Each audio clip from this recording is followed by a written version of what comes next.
গত কয়েকদিন যাবৎ সোশ্যাল মিডিয়ায় আমাকে নিয়ে একটা ভিডিও দেখে থাকতে পারেন। তো আমি এই ভিডিওর ব্যাপারে জানাতে চাচ্ছি। আসলে এই ভিডিওটিতে অনেক তথ্য গোপন করা হয়েছে এবং অনেক মিথ্যা তথ্যে ভরা। তাই আমার কাছে মনে হয়েছে যে এই ভিডিওর ব্যাপারে আমার বক্তব্য ক্লিয়ার করতে চাই। সোশ্যাল মিডিয়াতে আমিও এই ভিডিওটি দেখতে পাই, সাথে সাথে আমি আমার কর্তৃপক্ষকে ভিডিওটির ব্যাপারে অবহিত করি। তারা আমাকে পরামর্শ দিয়েছেন একটা জিডি করতে, আমি সেটাও করি। এবং এই ভিডিওটি দেখে যেহেতু এটা আমার ডাক্তার সমাজের জন্য অপমানজনক, আমার নিজের জন্য তো অপমানজনকই, এবং আমার এই হসপিটালের সুনামের জন্য যেহেতু অপমানজনক বা সুনাম বিরোধী, সেই জন্য আমি আপনাদের কাছে এসেছি আমার কথা বলার জন্য। আপনারা আমার কথা শুনুন, তারপর জাজমেন্ট করুন, তারপর সিদ্ধান্ত নিন। আমার কাছে গত 10/7/2025 তারিখ বৃহস্পতিবার একজন রোগী, তারা শেখ নামে একজন রোগী জামালপুর থেকে আমার হসপিটাল চেম্বারে আসে। কতগুলো পরীক্ষা নিয়ে জামালপুর সরকারি হাসপাতাল থেকে উনি পরীক্ষাগুলো করিয়েছিলেন। তো আমি পরীক্ষার রিপোর্টগুলো দেখি, আসলে আলট্রাসোনোগ্রাম, তারপরে আরও অন্যান্য পরীক্ষা এখানে ছিল, যেখানে সেই পরীক্ষার যে রিকোয়েস্ট ছিল বা রিপোর্টগুলো ছিল এখানে আছে। তো এখানে ছিল সিবিসি সহ আলট্রাসোনোগ্রাম, সিরাম ক্রিয়েটিন ও অন্যান্য রিপোর্ট। তো এই রিপোর্ট অনুযায়ী আমি দেখতে পাই যে এই রোগীর দুইটি কিডনির নালিতেই পাথর আছে এবং কিডনির কার্যকারিতা কম আছে। এখানে ক্রিয়েটিনিন নামের একটা টেস্ট আছে, এটা যখন বেশি থাকে তখন আমরা বুঝে নেই যে কিডনির কার্যকারিতা কম আছে। ওনার সেই রিপোর্টে কিডনির কার্যকারিতা কম ছিল এবং আলট্রাসোনোগ্রামের দুই পাশের কিডনি নালিতে পাথর ছিল। আমি উক্ত রোগীকে ভালো করে দেখি, পরীক্ষা করি এবং তাকে নন কন্ট্রাস্ট সিটি স্ক্যান নামের একটা টেস্ট আমি করতে দিই।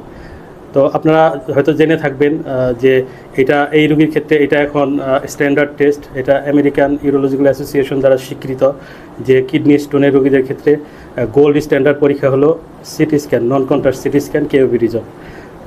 তো আমি এই টেস্ট অ্যাডভাইস করার পর রোগী এবং রোগীর লোকজন আমার কাছ থেকে চলে যায় এবং তারা অত্র হাসপাতালের সিটি স্ক্যান বিভাগে গিয়ে টেস্টটি করার চেষ্টা করেন।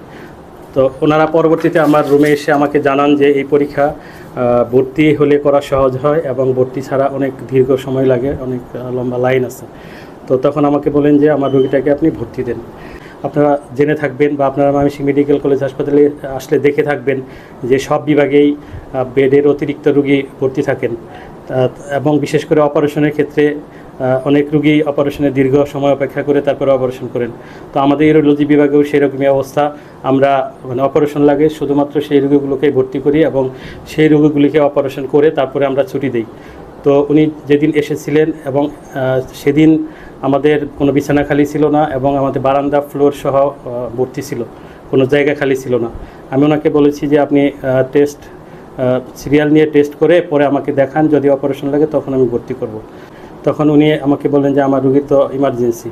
আমি বললাম তাহলে এক কাজ করেন, ময়মনসিংহ মেডিকেল হাসপাতালের ইমার্জেন্সি বিভাগ আছে একটি নিচতলায়, সেখানে গিয়ে আপনি ওখানে দেখিয়ে তারপরে ভর্তি করেন।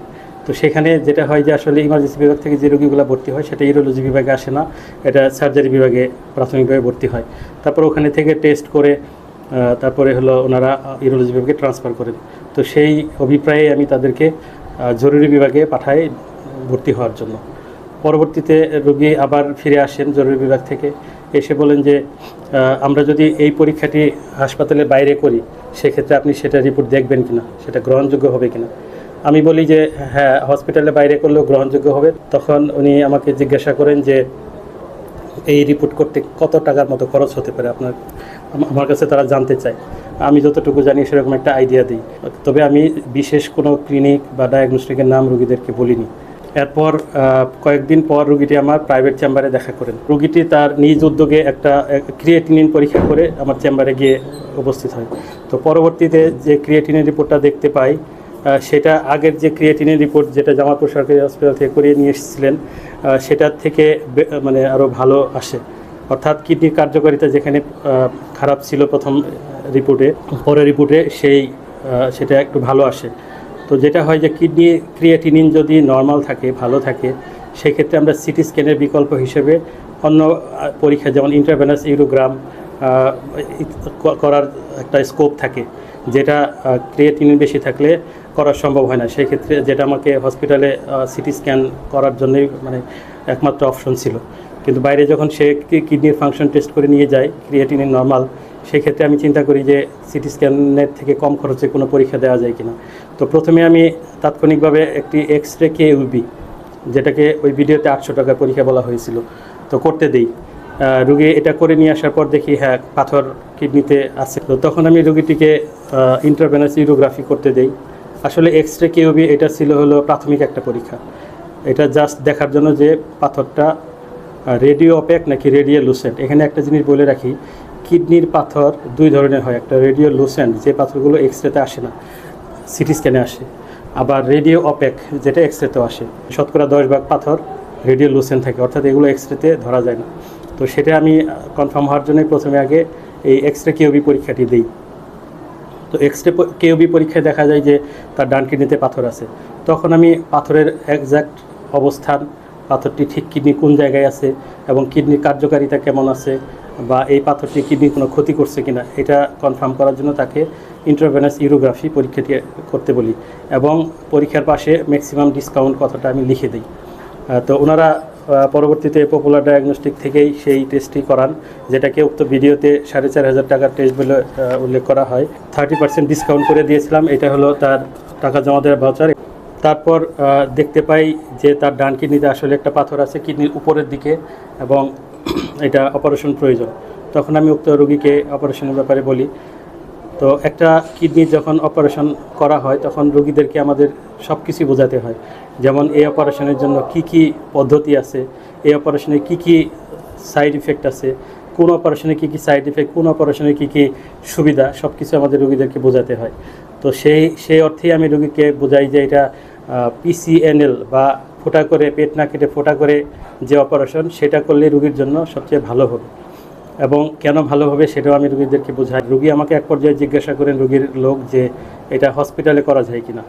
তো হসপিটালে করা যায় কিনা এটার উত্তরে আমি বলি যে এটা অপারেশনের জন্য, পিসিএনএল অপারেশনের জন্য আপনারা জেনে থাকবেন বা আপনারা গুগলে সার্চ দিলেও দেখতে পাবেন যে পিসিএনএল অপারেশনের জন্য নেফ্রোস্কোপ নামক একটা যন্ত্রের প্রয়োজন হয়। তো আমাদের হসপিটালে যে নেফ্রোস্কোপ যন্ত্রটি, এটার কিছুদিন যাবৎ বিকল আছে এবং এটা আমরা সার্ভিসিংয়ের জন্য ঢাকায় পাঠিয়েছি। তো এই অপারেশনটি, এই যন্ত্রটি যেহেতু আমাদের হসপিটালে এখন বর্তমানে নেই, সেজন্য আমি বলি যে না, এটা হসপিটালে এটার যন্ত্রপাতি নষ্ট।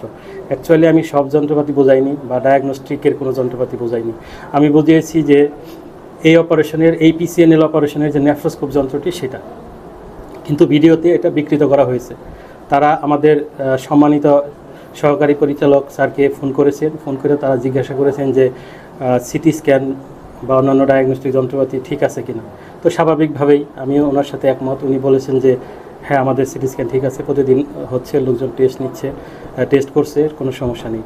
কিন্তু উনি স্যারকে নেফ্রোস্কোপ বা এই পিসিএনএল অপারেশনের যন্ত্রের ব্যাপারে জিজ্ঞাসা করেননি, অথচ উনি নিজের মন গড়াভাবে বলেছেন যে আমি হসপিটালের বিরুদ্ধে কথা বলেছি, আমি বলেছি সব যন্ত্রপাতি নষ্ট, আর কর্তৃপক্ষ বলেছে সব ঠিক আছে। উল্লেখ্য যে আমি এই রোগীর চিকিৎসার জন্য আমি এক্সট্রা কোনো টেস্ট দিইনি। যে পরীক্ষাগুলো জামালপুর সরকারি হাসপাতাল থেকে উনি করে এসেছিলেন, সেই পরীক্ষাগুলো আমি দ্বিতীয়বার তাকে করতে দেইনি। এখানে যে টেস্টগুলো আছে সেগুলো দ্বিতীয়বার করতে দেওয়া হয়নি। এখানে এক্স রে কেইউবি নেই, এখানে city scan, non contrast CT scan নেই, এখানে আইভিউ নেই। আমি এই 3টি পরীক্ষায় হসপিটালে রোগীর কিডনির ফাংশনের উপর ভিত্তি করে সিটি স্ক্যান অ্যাডভাইস করেছি। আবার যখন কিডনির ফাংশন ভালো আসছে তখন আমি তার থেকে কম দামি পরীক্ষা এক্স রে কেইউবি এবং ইন্ট্রাভেনাস ইউরোগ্রাফি বা আইভিউ করতে দিয়েছি এবং টেস্টগুলোকে আমি ডিসকাউন্ট করে দিয়েছি ম্যাক্সিমাম পরিমাণে, যাতে রোগীর সুবিধা হয়।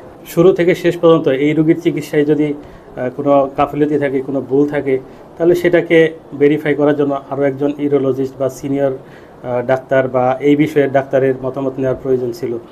তা না করে এভাবে একটা ঢালাওভাবে একটা নেগেটিভ ভিডিও করাটা কতটুকু সমীচীন হয়েছে এটা আপনারাই বিচার করবেন। আসলে আমি যেটা বলতে চাই, আমি আমার এই 20 বছরের ডাক্তারি জীবনে 1 টাকা কোনো ডায়াগনস্টিক থেকে কমিশন নিইনি বা কোনো ডায়াগনস্টিকের ফেভারে কোনো কথা বলিনি। আমাকে আমি ভালো করেই চিনি।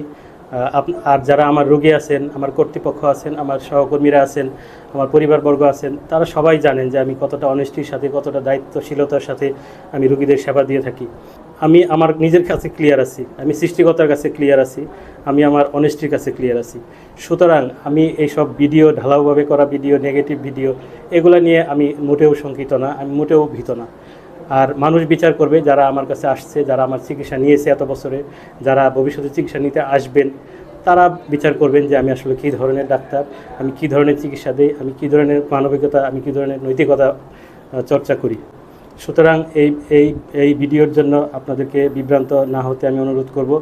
আর আপনারা কেউ অনুসন্ধানী হলে আমার ব্যাপারে অনুসন্ধান করে দেখুন। যদি এরকম কোনো তথ্য পান, অবশ্যই আমার কর্তৃপক্ষের কাছে লিখিতভাবে জানাবেন, তারা ব্যবস্থা নেবেন। ধন্যবাদ, ভালো থাকবেন সবাই। আল্লাহ তাআলা আপনাদেরকে সুস্বাস্থ্যের অধিকারী করুন। আল্লাহ হাফেজ।